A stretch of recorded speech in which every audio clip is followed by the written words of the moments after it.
L'ancien député Léonard Nyangoma, élu à la tête du Conseil national pour le respect de la Constitution et de l'accord d'Arusha.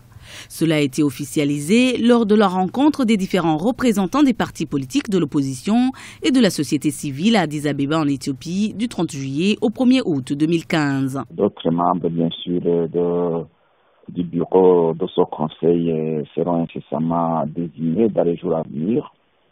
Et ce qui va suivre, c'est quoi? Ce qui va suivre, c'est structurer davantage le conseil. C'est évidemment le projeter par rapport aux urgences politiques et diplomatiques compte tenu de la crise burundaise. C'est surtout cela, à mon avis, que je vois comme urgence. Ce Conseil national pour le respect de l'accord d'Arusha pour la paix et la réconciliation au Burundi et de la restauration de l'état de droit se dit prêt à reprendre les négociations avec le gouvernement burundais pour résoudre la crise sociopolitique que traverse le pays.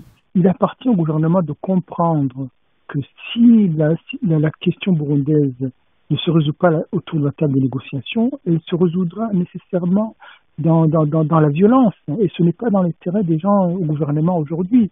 Il faut revenir à la rationalité politique. On ne peut pas continuer à s'enfermer dans une dynamique complètement autiste où on ne réalise pas qu'en fait la force n'est toujours que relative sur le temps. La force militaire est toujours relative.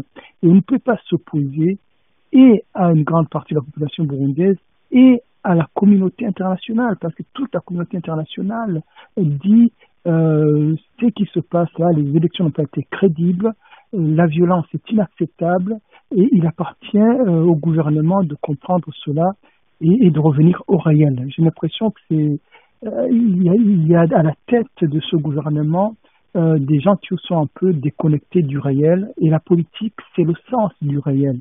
Le gouvernement burundais ne reconnaît pas pourtant cette plateforme qu'il qualifie de pas crédible sur l'échiquier politique burundais. Mais cette opposition unie sous le nom du Conseil national pour le respect de la Constitution reste convaincue qu'il y aura de nouvelles négociations et de nouvelles élections inclusives.